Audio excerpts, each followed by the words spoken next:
सर्वमङ्गलमाङ्गल्यं वरेण्यं वरदं शुभं नारायणं नमस्कृत्य सर्वकर्माणि कारये।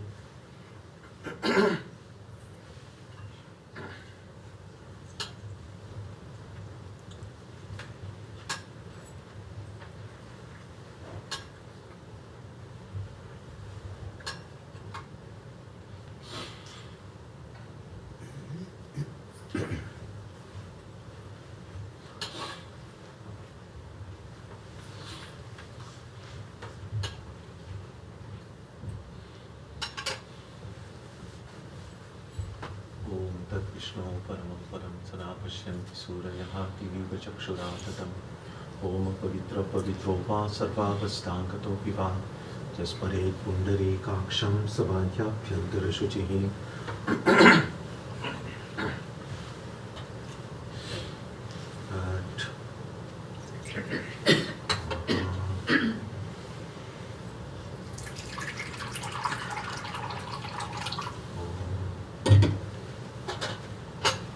जयमुने चैव गोदावरी सरस्वती नर्मदे सिन्धु कावेरी जलेऽस्मिन् सन्निधिं कुरु।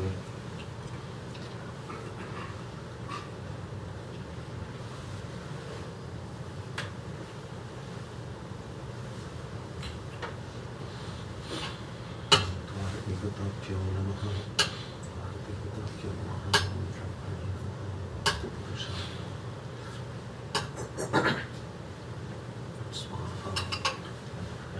शक्त्यादिभ्यो नमः। ओमस्यासनोपवेशनमन्त्रस्य मेरुपृष्ठऋषिः सुतलं छन्दः कूर्मो देवता आसनोपवेशने विनियोगः। ॐ पृथ्वी त्वया धृता लोका देवी त्वं विष्णुना धृता त्वं च धारय मां नित्यं पवित्रं कुरु च आसनम्। ॐ ह्रीमाधारशक्तये कमलासनाय नमः। ऐं गुरुभ्यो नमः। ऐं परमगुरुभ्यो नमः। ऐं परात्परगुरुभ्यो नमः। ऐं परमेष्टिगुरुभ्यो नमः। ॐ गं गणेशाय नमः। ॐ क्लीं गोपीजनवल्लभाय श्रीकृष्णाय नमः। फट् स्वाहा। ऐं फट्। ॐ शताभिषेकं फट् स्वाहा। ॐ पुष्पे पुष्पे महापुष्पे सुपुष्पे पुष्पसंभवे पुष्पचयावकीर्णे च हुं फट् स्वाहा।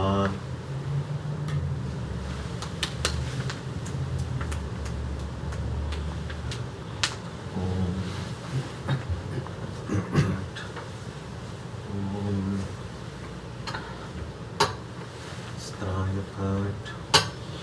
ॐ फट्।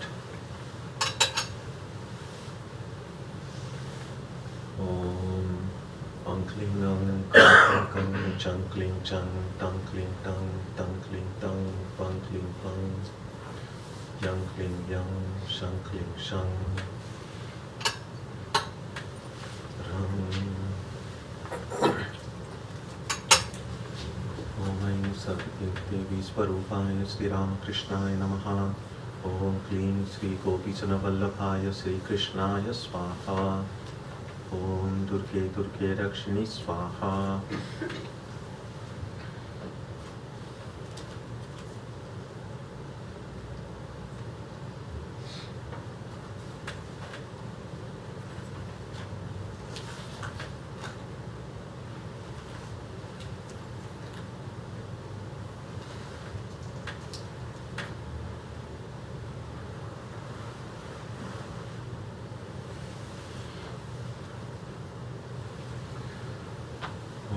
भूतशृङ्गाटाचिरसुषुम्नापथेन जीवशिवं परं शिवपदे योजयामि स्वाहा।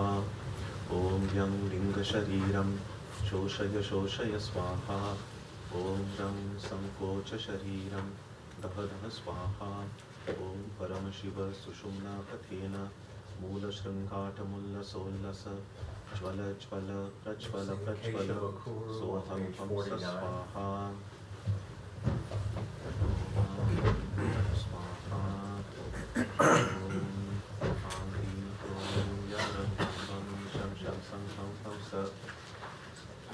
श्री कृष्ण देवता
निर्मितं मया निवेदितं भक्त्याग्रहाण परमेश्वर।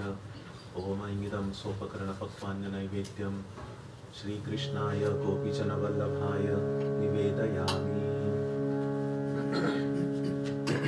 अधरं मधुरं वदनं मधुरं नयनं मधुरं हसितं मधुरं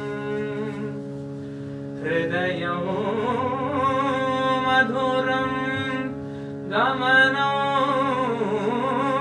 मधुरं मधुराधिपतेरखिलं मधुरम्।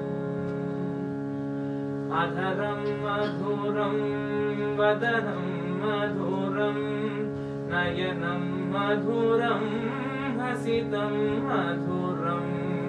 अधरं मधुरं वदनं मधुरं नयनं मधुरं हसितं मधुरम् हृदयं मधुरं गमनं मधुरं मधुराधिपतेरखिलं मधुरम्। वचनं मधुरं चरितं मधुरं वासनं मधुरं वलितं मधुरं। वचनं मधुरं चरितं मधुरं वासनं मधुरं वलितं मधुरं। चलितं मधुरं भ्रमितं मधुरं मधुराधिपतेरखिलं मधुरम्। वेणुर्मधुरो रेणुर्मधुरः पाणिर्मधुरः पादौ मधुरौ। वेणुर्मधुरो रेणुर्मधुरः पाणिर्मधुरः पादौ मधुरौ। नृत्यं मधुरं सख्यं मधुरं मधुराधिपतेरखिलं मधुरम्। गीतं मधुरं गीतं मधुरं भुक्तं मधुरं सुप्तं मधुरं। गीतं मधुरं गीतं मधुरं भुक्तं मधुरं सुप्तं मधुरं। रूपं मधुरं तिलकं मधुरं मधुराधिपतेरखिलं मधुरम्। कर्णं मधुरं तरणं मधुरं हरणं मधुरं स्मरणं मधुरं। कर्णं मधुरं तरणं मधुरं हरणं मधुरं स्मरणं मधुरं। वामितं मधुरं शमितं मधुरं मधुराधिपतेरखिलं मधुरम्। गुञ्जा मधुरा माला मधुरा यमुना मधुरा वीची मधुरा। गुञ्जा मधुरा माला मधुरा यमुना मधुरा वीची मधुरा। सलिलं मधुरं कमलं मधुरं मधुराधिपतेरखिलं मधुरम्। गोपी मधुरा लीला मधुरा युक्तं मधुरं मुक्तं मधुरं। गोपी मधुरा लीला मधुरा युक्तं मधुरं मुक्तं मधुरं। दृष्टं मधुरं शिष्टं मधुरं मधुराधिपतेरखिलं मधुरम्। सोपा मधुरा गावो मधुरा यष्टिर्मधुरा सृष्टिर्मधुरा मधुरा गोपा मधुरा गावो मधुरा यष्टिर्मधुरा सृष्टिर्मधुरा दलितं मधुरं फलितं मधुरं मधुराधिपतेरखिलं मधुरं मधुराधिपतेरखिलं मधुरं मधुराधिपतेरखिलं मधुरं मधुराधिपतेरखिलं मधुरम्.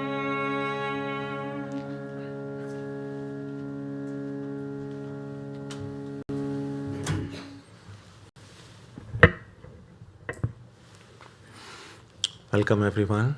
Let's begin with prayer on page 1 of the books in front of you.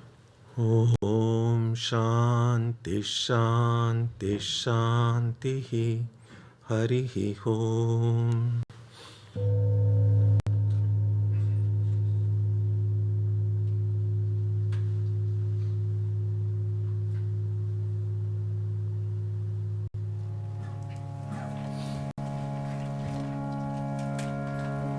Meditate, O my mind, on the Lord Hari, the stainless one, pure spirit through and through. Meditate, O my mind, on the Lord Hari, the stainless one, pure spirit through and through. All fearless is the light that in him shines. How soul bewitching is his wondrous form. How dear is he to all his devotees. Meditate, O my mind, on the Lord Hari, the stainless one, pure spirit through and through. Meditate, O my mind, on the Lord Hari, the stainless one, pure spirit through and through. Never more beauteous in fresh blossoming love that shames the splendor of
Welcome everyone. Hope you had a great summer.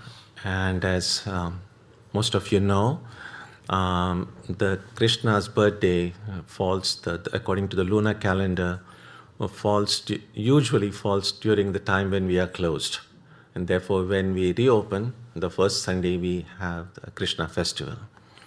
And this year, we are very fortunate to have Swami Atmadhyananandaji from our Vedanta Center in Greater Washington, D.C., to be with us. And he has visited us before, and because of now this pandemic, it's been a pretty long gap.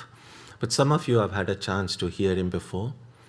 For those of you who are seeing him and hearing him for the first time, he's a senior monk of the Ramakrishna order, a profound scholar, and he has been teaching.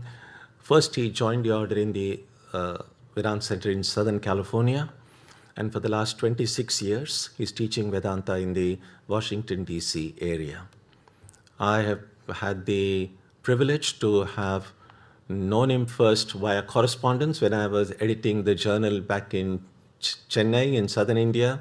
He contributed some fascinating articles for the journal that I was editing. And then when I came here, I was able to meet him in person, and it has been a very long and rewarding friendship. And some of you may not know this, that the altar that we have here has been built by Swami Atmadhyananandaji, and we have been, it was installed in 25, so it's almost 17 or 18 years we are having it. So we are very grateful to him for providing us this beautiful place and the altar where all of us are able to come and pray, worship, and meditate. So we are very happy to have in our midst Swami Atmadhyananandaji.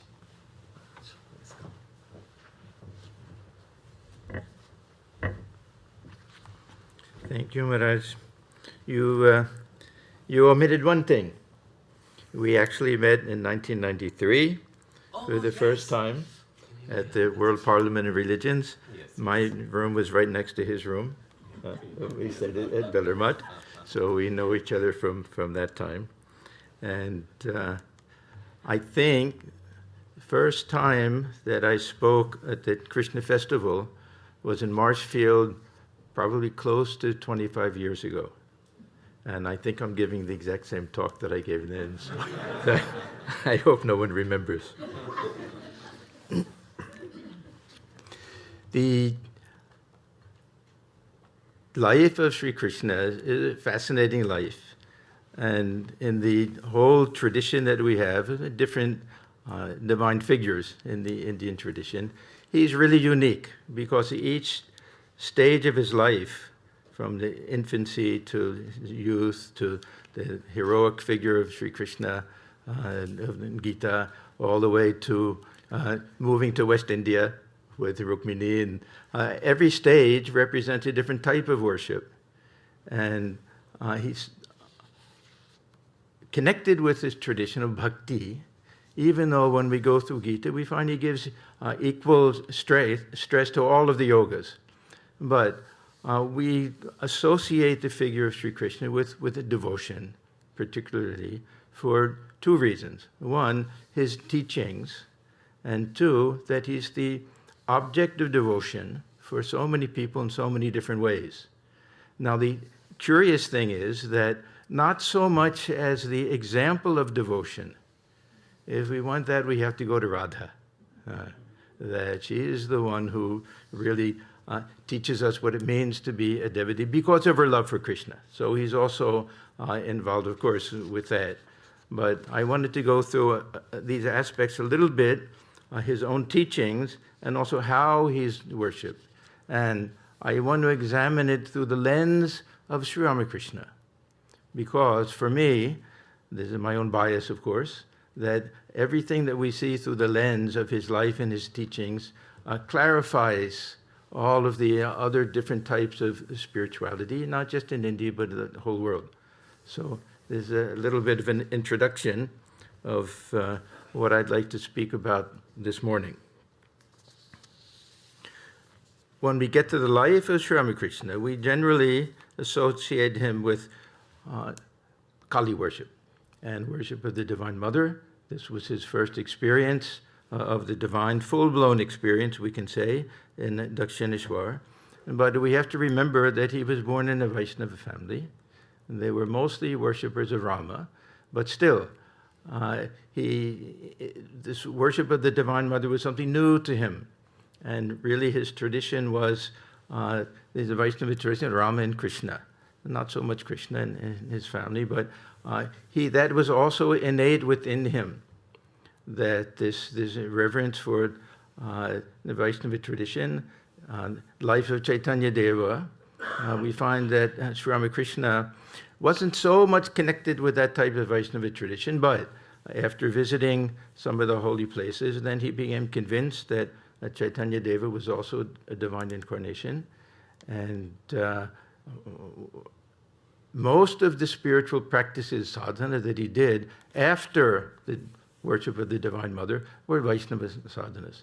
And many of the different bhavas that we have, this is one of the most important concepts in the path of devotion, this idea of having a particular attitude and worshiping God in a particular way, that Sri Ramakrishna practiced all of these in different ways. So he's really the best example that we have of all these different types of devotional attitudes. So we see in the life of Sri Krishna that each and every stage of his life is important. There are different scriptures with each stage of his life. He's worshipped in different parts of India according to different periods. We don't find this with any other figure that I know of, at least. The case of Sri Ramakrishna, we generally think of him in his Dakshineshwar period, Kashipur period. We can think of him as a small child also. We can go through all of that. But anyhow, in the life of Krishna, that there'll be some who only want to think of him as the baby, the Gopala. There'll be some who only want to think of this play in Vrindavan with the gopis. There'll be some who love the heroic Krishna of Gita. And then I don't know so much about it, but the Western Indian traditions with Rukmini, and that's also there. There's not much interest in Radha. So it's a very interesting type of tradition, this worship of Sri Krishna, how it varies according to what stage of life it refers to and what part of India where people worship. The whole South India, they'll have their own way also of worshiping Krishna. Anyhow, when we get to this idea of bhava, we'll find that each stage of his life represents a different relationship and a different attitude. So we can't think of this baby Gopala without thinking of Mother Yashoda. And so this will be that Vatsalya Bhava, where we try to emulate the worshiper. This is the curious thing about this idea of this. We have the Panchabhavas they talk about, that more emphasis is placed on the ideal worshiper than the object of worship, initially, at least. So if we want to worship God as a child, as a baby, then we take Mother Yashoda as the perfect example, and we try to adopt that attitude that she had towards the baby Krishna. This is called arop kora. Sri Ramakrishna, he uses this term over and over again, kind of role-playing. Yeah, that let me think, what will it feel like? What kind of love did Mother Yashoda had for baby Gopala? That's the kind of love that I want to have. So this is what Sri Ramakrishna did when he wanted to worship Rama. What did he do? Whole mind was fixed on what? Hanuman, not Rama. Whole mind was fixed on, he had to become Hanuman in some respect in order to be able to worship Rama. Had to have the vision and jump from place to place and tie his claw so it's like a tail in the back and eat fruits and everything, so that he became practically Hanuman in order to worship Rama and have that relationship, that Dasya Bhava. So this idea of taking refuge in a relationship, Asray Kota, Thakur used this language, that we have to really, this will be our anchor in spiritual life, in the path of devotion. Our anchor in spiritual life will be this type of relationship. So we have this with the baby Gopala, that infant can't do anything for us. We only want to serve. See, each one has its own particular spiritual attitude. Huh? We don't expect anything in return. That the child is helpless. So a very unusual relationship. We try to think of God as helpless, as a small child that needs us. But what is the advantage of this? Mother Yashoda, every second she's thinking, oh, my baby Gopala can't live without me. Who will feed him? Who will take care of him? Who will wash him, bathe him? And those who follow this type of spiritual path, 24 hours a day, the whole mind is thinking that there are different, this is Pushti Marga, there are different traditions where they'll have to go to the shrine every appointed hour, wake him and bathe him and feed him and do all sorts of things. The whole day goes that way. So these are all meant to keep the mind fixed on our spiritual ideal. So this is that Vatsalya Bhava. Selfless maternal instinct gets turned into this loving attitude towards God. So generally women do it, but men can do it also.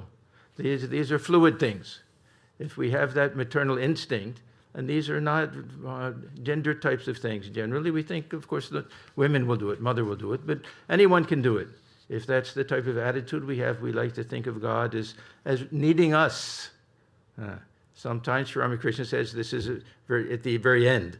In the beginning, we think of God as tremendously strong and all these arms and weapons and everything. And in the final, we think of God as a small child. Then Sri Krishna grows up. So Govinda, another type of relationship and attitude. Here we get the play of the gopis. And Radharani, this is a wonderful example of we can almost say illicit love. Now, we try to picture all of this as very innocent and young, maybe young teenagers at the latest. We don't know how old they were, anything like that, but a very sweet type of relationship. But how do we picture it? These young girls, these gopis, married to men way too young, when they should be just playing with their friends and everything. There must have been some type of what today we would call child marriage, that they were really too young. They were given in marriage to these men who were older that they didn't know and probably were afraid of. And this young, charming boy is there playing his flute, and they hear the flute and they can't help but want to run out and spend time with him. So they don't care about anything, about the gossip of the neighbors. See, there too, there's this parikiya and swakiya. There's a love that the wife has for her husband. That's considered a wonderful thing. But this other, this love that the gopis had for Sri Krishna, even though they had their own husband, it's considered higher. Because nobody cares. They don't care what other people will say, how they'll gossip and everything. Of spiritual mood and attitude. That the longing for union is greater than the union itself. This type of attitude, some people will talk like that. But then he also had his friends. So we have the Sakya Bhava as well. This is Madhura Bhava, Sakya Bhava as well, that looking upon God as an equal. So we have looking upon God as a child, we have looking upon God as the beloved, and now looking at God as a close friend. Now, who can have this type of attitude is unusual. We don't find too many examples. One interesting thing is that when we look at the life of Sri Ramakrishna and Swamiji, Narendra. Now, we know that for the most part, Narendra and all of the others, they felt somehow that some type of dasya bhava, that they'll want to serve him in every way possible. But this Narendra, he had a little bit of this Sakya Bhava. Who else would have the nerve but him to look upon Sri Ramakrishna as just a close friend? They had that unusual type of relationship. We know this from a couple of sources. There was one incident where Swamiji said, today I'll do puja. Generally, the Swami Ramakrishna did puja. He said, today I'll worship Sri Ramakrishna. And when it comes time for the food offering, generally the others leave. It's done in private. But they could hear Swamiji say to Sri Ramakrishna, come my friend, sit down and have your food. So he had that type of relationship. And one of his disciples, I don't remember who, said that yes, Swamiji had that Sakya Bhava. He had that relationship of a friend to Sri Ramakrishna.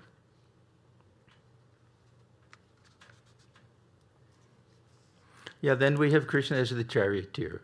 This is that real, we can say, Dasya Bhava, that relationship that Arjuna had.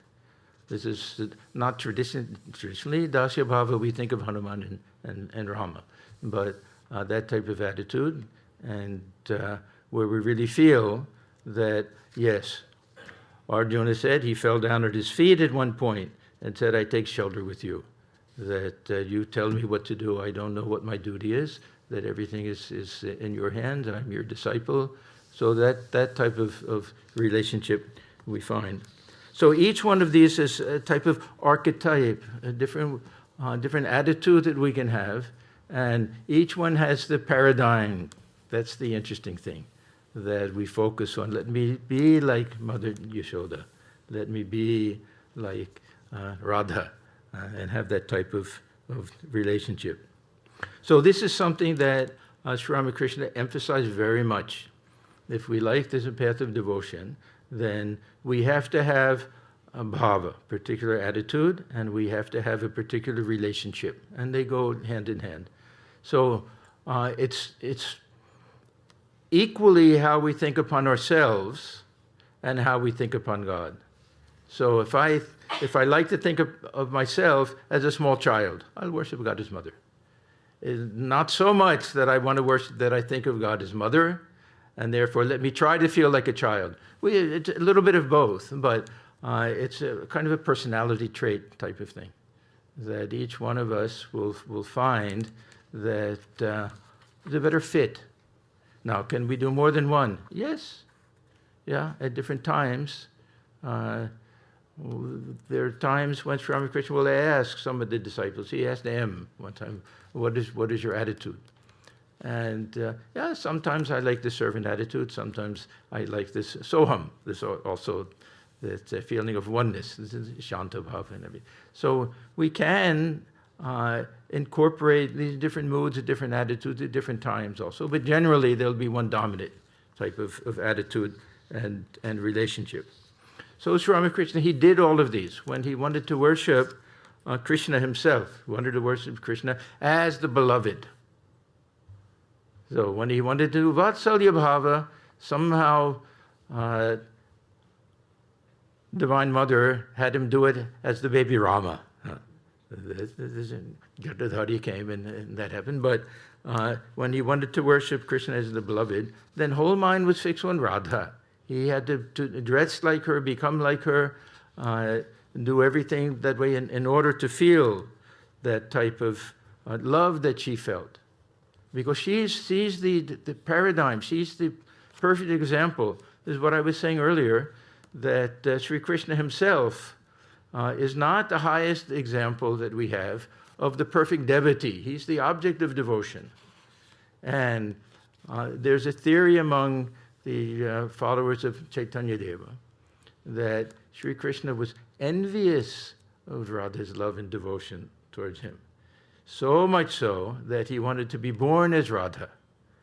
And this is the explanation for the birth of Chaitanya Deva. That they say, Anta Krishna, within he's Krishna, Bahir Gauda, outside, because he had a golden complexion. They say he's an incarnation of Krishna. Why does he have a golden complexion? Because Radha had a golden complexion. So they look upon him as kind of combined incarnation, because he wanted to know, what does it feel to have that type of love and devotion that Radha had towards me? So she's really the example that we have. We have three examples, actually, of how this Mahabhava manifests in the world. One is Radha, And there were all different signs, 19 different signs, and weeping and burning sensation, even blood coming from the pool, all sorts of things. And these were seen in the life of Chaitanya Deva and in the life of Sri Ramakrishna. And this is why, when the Brahmani came to Dakshineshwar, that she recognized that you think this is some ordinary madness and divine madness. And this is the same thing that we read about in the life of Radha and also that we see in the life of Chaitanya Deva. Now, can we do these things with regard to Sri Ramakrishna? Yes. These are all things that can be kind of transposed, for example. Can we look upon Sri Ramakrishna as the beloved? Yes, it can be done. We have to be careful about all of these things, of course, and know what we're doing. But fix the whole mind on Holy Mother. How did Holy Mother feel? These are very interesting things that we can try. At different occasions, we can try this. Every once in a while, during puja, we have to do food offering. So when offering the food to Sri Ramakrishna, I try to think, let me feel that I'm a Holy Mother coming and placing the food before him. And, she had to kind of chit-chat with him a little bit to keep his mind from going too high. Otherwise, he wouldn't be able to eat the food. So just to picture at the time of the food offering, carrying the tray, that Holy Mother is carrying the tray, placing it before Sri Ramakrishna. And then just chatting with him a little bit, keeping the mind on a lower level and everything. And as much as we hear about Sri Ramakrishna not liking the touch of women and all of these other things, this is a bit overblown, I'll tell you the truth. And especially with Holy Mother, she would rub oil on his body, massage his feet. They had a very sweet relationship, such a sweet, loving relationship. I always think of Holy Mother's bangles. That whole story, it's a long story, I won't go through the whole thing, but at the time of the marriage, the bangles that were given to her had to be taken off, they were borrowed, and the little baby, the little girl, Sarada, 5 years old, how she cried, and how Thakur promised, no, one day you'll have far greater ornaments and things like that, and he never forgot that. And the same Sri Ramakrishna, who couldn't save anything, who couldn't touch money and hated things of gold, that was his Kanchan, that he saved money from his salary. Actually thought about it. He saved money from his salary and had golden bangles made for Holy Mother, the same way that he saw in a vision of Mother Sita, with that same diamond pattern and everything for Holy Mother. So this tremendous love that Sri Ramakrishna had for Holy Mother that he kept hidden. He didn't want everybody to know, I think.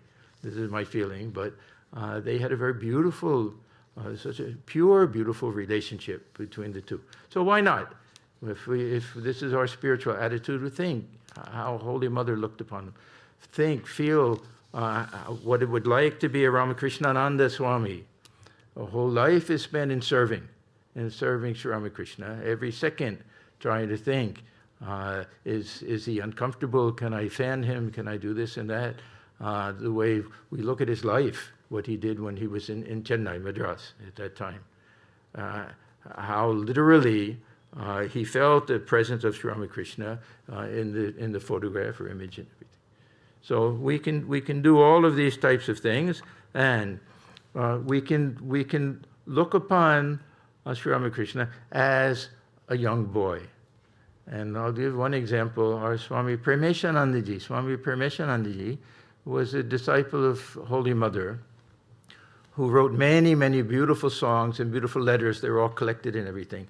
In some of his letters, he talks about this type of meditation where you picture the young Godai, Godadhar, playing with his friends in the mango grove, and how all boys, they love him and want to come and caress him and play with him and everything. He says, try that as a meditation. It's a very sweet type of thing. So this will be looking upon him as a child, or this Sakya Bhava, as a young friend. We have to think of ourselves as young people at that time. So these are different ways in which Sri Krishna is worshipped, and is a paradigm for us to know all the different ways that we can think of God. That it's up to us. It's not that God is restricted to one or the other, but what attitude works best for us. And we find that Sri Ramakrishna loved all of them. Now, what did he emphasize? I would say if he emphasized anything, one is Dasya Bhava. He said, this ego, if it won't go, let it remain as the servant of God. And second thing, he placed great emphasis on this, what he called it, Shantan Bhava, that look upon God as the Divine Mother. That is a very sweet relationship, relying on mother as the small child relies on his or her own mother. Now, I want to get a little bit to the teachings of Sri Krishna, especially as we find them in chapter 12. This is in Gita, the Bhakti Yoga. Most of us are familiar. This is one of the most important chapters. Nowadays, many of the kids learn to chant it. The Chinmay Mission kids and everything. It's a very beautiful chapter.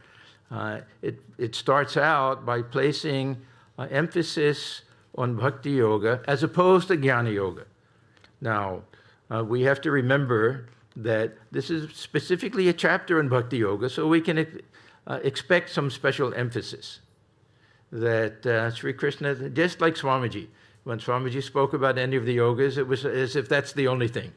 And he would even confuse his brother disciples. Yesterday you said this, today you say that.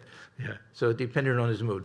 But on the other hand, he starts out with a very important point that we find in the teachings of Sri Ramakrishna as well. And that is that for those who have this ordinary attachment to the body, attachment to the world, that this path of knowledge is difficult. Now, he's also very quick to say that you can realize God, of course. There's no question that infinite absolute reality through the path of knowledge. And throughout Gita, there's tremendous emphasis on the path of knowledge. But he makes this one interesting point. He says, Dehavadbhir, for those who have a body or have attachment to the body. There are different interpretations of this, that some will say that it applies to everybody, because we all have a body. Shankaracharya, he likes to take it the other way, for those who have attachment to the body, those who have less attachment. I think both are true. We all have a body, there's no question about that, and we all have a certain amount of attachment, feeling of identification. Those who have less of a feeling of identification, those who think of themselves naturally as the witness, who feel themselves to be pure consciousness, somehow that for them this is a path of knowledge is appropriate. But two things, it's not appropriate for so many people, even among Sri Ramakrishna's direct disciples. Swamiji was really the only one that was really pushed in that direction. Others, to a certain extent. But in general, Sri Ramakrishna said, in the present age, Narada Bhakti, this is devotion, according to Narada, is the path best for most people. Same thing that Sri Krishna is saying for most people, because we have this attachment, this body consciousness and everything. But Sri Ramakrishna is very quick to say this path of devotion is the easy path, natural path, but not so easy. It's not so easy, and we have to really have tremendous sincerity and the tremendous longing for realization and lead a good, pure type of life. See, the difference is in this, what we call adhikara, that who is qualified to follow in any particular path. The path of knowledge is a little bit strict. Path of devotion is wide open. It's wide open. All we need is that sincerity, and we have to have a desire to lead a good, pure life. That we have, of course, we can't lead an unethical, immoral type of life and say, I want to practice the path of devotion. But other than that, it's open to everyone. And one of the advantages is exactly what we've seen. We get to use all of our emotions, and we know all of these relationships. They're all based on family relationships. We know what it's like to be a child. We know what it's like to have a mother. We know what it's like to have friends, to have loving relationship, lover and beloved, all of these things. We know that, so we can utilize all of these things. So we start out this chapter 12 with this rationale for the path of devotion. And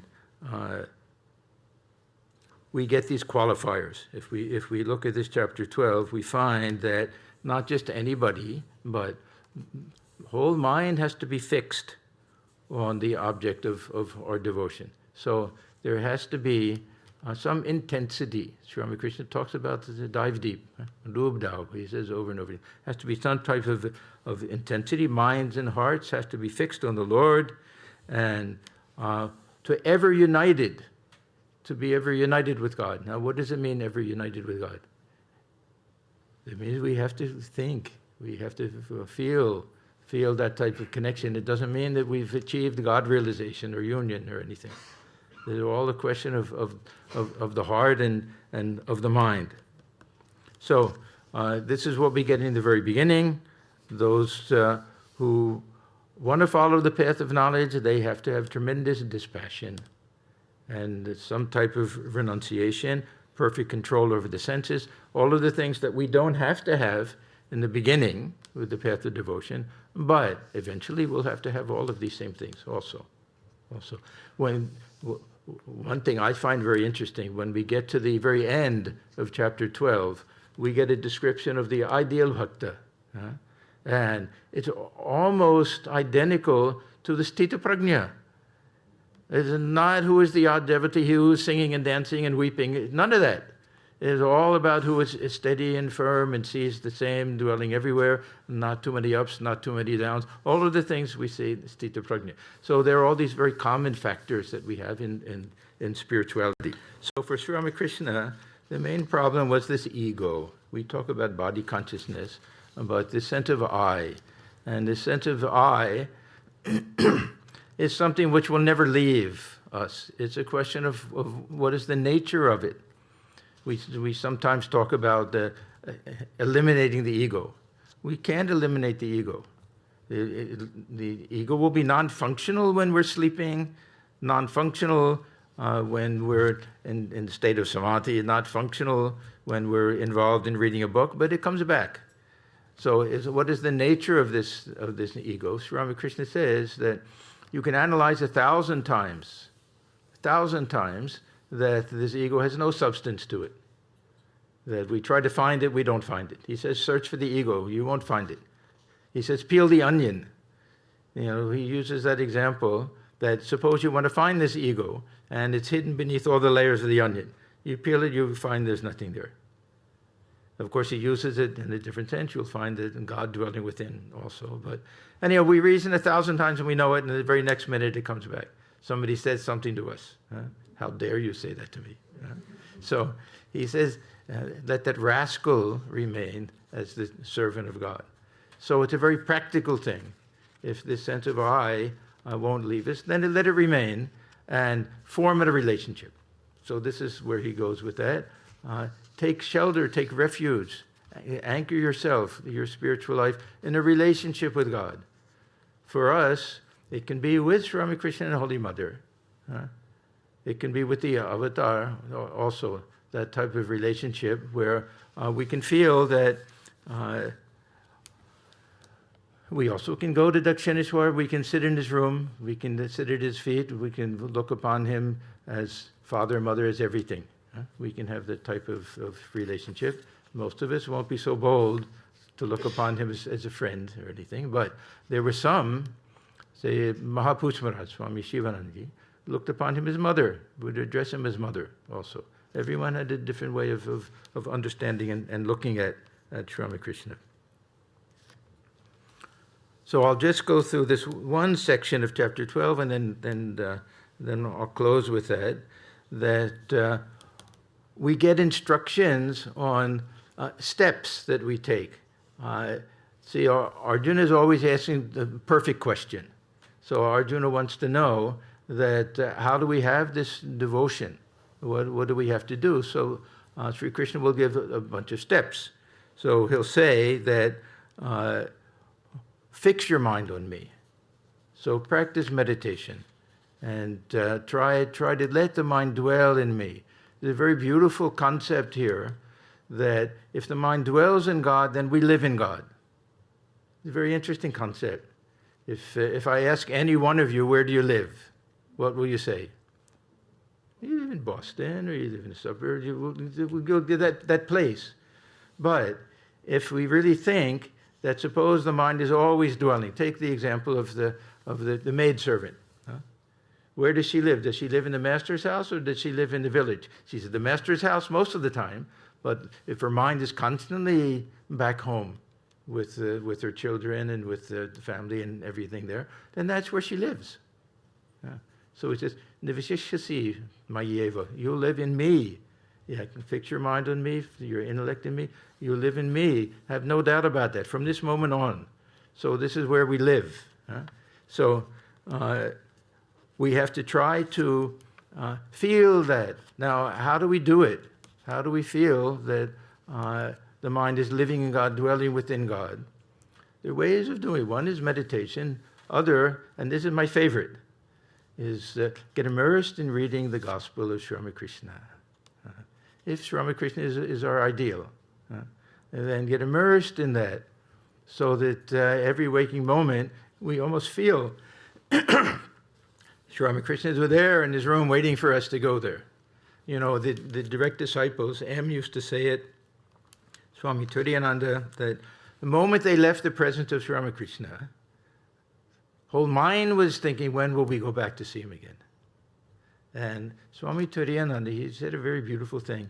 He said, even now, whatever joy we get from meditation, he was a man of samadhi, whatever joy we get from meditation is nothing like what we felt when we had the company of Sri Ramakrishna. So get immersed in this reading of the Gospel, go on pilgrimage, sit in his room, know what it means when he's facing north, know where everything took place, all the incidents. This was one of M's great teachings, that whoever came to him, he said, have you been to Dakshineshwar? If they said no, he'd say, let's go. And they would go together. When he got older, he would send them there and say, report back to me. Tell me exactly what you saw. And he'd say, look at every place in the room, try to fix your mind on that.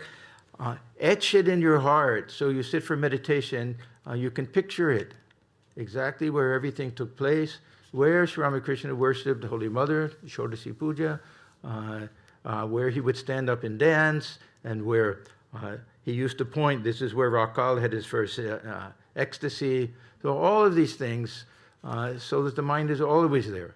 So then we find that where do we live? We live in Dakshineshwar. It's a very nice thing. I've spoken about this in little different topics, this Lila Dhyana, that I love this idea. There was a book that was written many years ago by Baba Ram Das called Be Here Now. Any of you remember that book? A very famous book. I remember reading it in the late 60s, I think it came out. This is the opposite. Be there then. This is my mantra. This is my mantra. Be there then. And let the mind feel that, yes, that it's 1882, 83, 84, 85, and that the mind is there in Dakshineshwar, and that I'm sitting there at the feet of Sri Ramakrishna. And this is how we live there. Then that's where we live.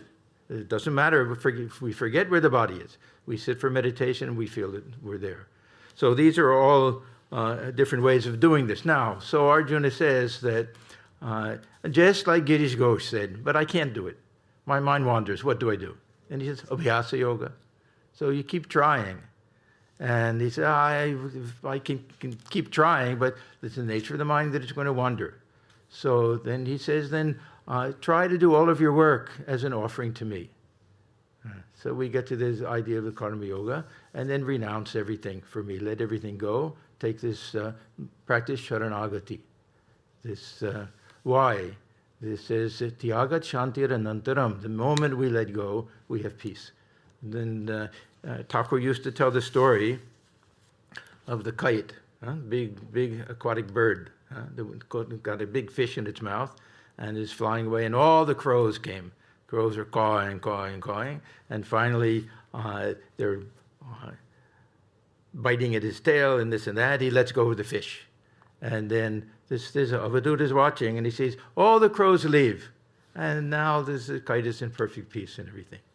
So he says by letting go, then we get this perfect peace. Now, we would think that the first advice is the highest, meditation. But then Sri Krishna, he actually goes and says, this is higher than that. And what is the highest thing is this renunciation and shelter, this sharanagati, that this turns out to be the highest. Thakur used to tell the story, and I'll close with this, the story of the bird that fell asleep on the mast of the ship. Now, these are stories that most of us have heard many, many times. We read the gospel, we read it over and over and over again. But that doesn't mean that we shouldn't think deeply about these things. There's always a little secondary and deep meaning. So anyhow, the story goes that this bird fell asleep on the mast of the ship. The ship was tied onto the dock on the shore. When the ship woke up, they found that when the bird woke up, the ship had already gone out to sea. So the bird wanted to fly back to land, but couldn't see. The ship was so far out that he couldn't find land anywhere. So he said, let me make it a good guess. I'll fly in one direction. And flew as far as it could until it was so tired that it thought, unless I go back, that I'll drown. So it went back, rested, went in every direction, and then couldn't find land anywhere. So then finally said, oh, okay, what to do? I'll take refuge in the ship itself. Wherever the ship takes me, I'll be content, I'll be happy. There's kind of that kitten idea, this sharanagati. Sri Ramakrishna loved this idea. Be like the baby cat, wherever the mother puts it, it's happy. This actually, this puts an end to every problem in life. Yeah, if anybody wants to have one simple solution, then just follow this one teaching. That the baby kitten says, if the mother puts me in the fireplace, in the ashes, then it must be the best thing for me. I'll be happy there. Puts me on the bed of the master with a pillow and everything, I'll be happy. It doesn't matter. Wherever I go, that my mother has put me there, and it has to be the best thing for me, so no need to worry. Huh? A very nice idea. Ma achin or amiachi bhavna ki achi. There's a beautiful song. If my mother is there, I'm here, nothing to worry about. Nothing to worry wherever she goes. So anyhow, so the bird says, let me go where the ship is. Now, if we analyze the story, we can come to two conclusions. One is that all of our spiritual practice is just flapping our wings and getting tired and realizing that nothing is gained by it. We have to practice sharanagati. The other way of understanding it is that unless we go through that process, and that'll be all of this, you meditate, fix your mind on me, unless we go through all of those things, we won't be able to practice real sharanagati, and that purification and transformation takes place through our sadhana. And that ultimately we end up with this feeling that, yes, let me practice this sharanagati. This is the final teaching of Bhagavad Gita, of Sri Krishna. But one last thing, that we shouldn't think sharanagati is some type of ultimate contentment or lack of effort or anything like that, because Sri Ramakrishna tells us that the very final stage is the exact opposite, vyakulata. There's tremendous, tremendous longing for God realization. So how do we put these two things together? The sharanagati, yes, that mother is my only refuge and my only shelter. But when the small child is separated from the mother, how the child will cry and have no peace of mind, nothing, until it can be reunited with the mother. So the same time we take refuge and shelter, we long for that union. So these are all the things that we find in teachings of Sri Krishna and the way that Sri Krishna is worshipped, and in the life of Sri Ramakrishna.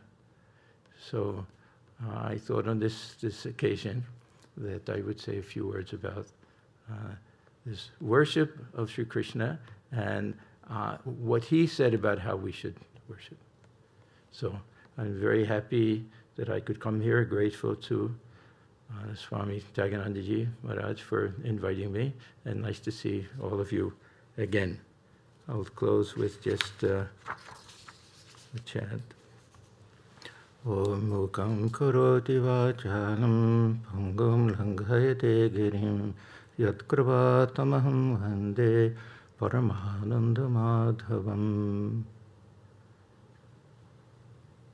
We offer our worship, our praise to the Sweet One, Madhava, the ever blissful one, by whose grace the dumb become eloquent and the lame cross high mountains. Om Shanti, Shanti, Shanti. Peace, peace, peace be unto us.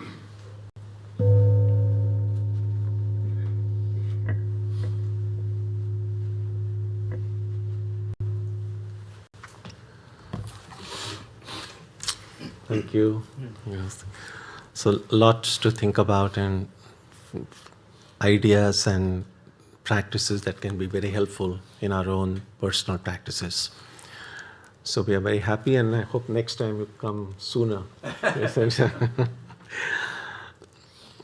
So all of our programs will resume beginning this week. On Wednesday, we will resume the Viveka Chudamani discussion at 7:30, and on Saturdays our meditation will also begin at 6 o'clock. Now, all of you are, as always, welcome for all of these programs. One good thing is that things are improving situation, so we are feeling more free to move about than the kind of a nightmare of the last 5 years. But yet, I think it's good to preserve, maintain some caution. And so I would request that all of our programs, as you already know, are being streamed live. So in case on any day, if you have symptoms which resemble flu or COVID, even if it's not flu or COVID, if you have symptoms, just as a matter of caution, I would encourage you to then stay at home those days and continue to follow the program online. But other times, of course, all of you are always welcome for these programs. So we will, now the program going forward, we'll do a short prayer that we do towards the end. That's on page 3 or 2 of your book, page 3 of your books. Then we will have Arati, and then we will have Sarva Mangala. Okay, so let's do the prayer together. May the Divine Being, who is the Father in heaven of the Christians, Holy One of the Jewish faith, Allah of the Muslims, Buddha of the Buddhists, Tao of the Taoists, Ahura Mazda of the Zoroastrians, the Great Spirit of the Native Americans, and Brahman of the Hindus, lead us from the unreal to the real, from darkness to light, from death to immortality. May we be granted strength, freedom, and clear understanding. May we learn to see God in our own hearts and in everyone around us. May God bless us all and fill our hearts with gratitude, grace, and love. Om Shanti Shanti Shanti.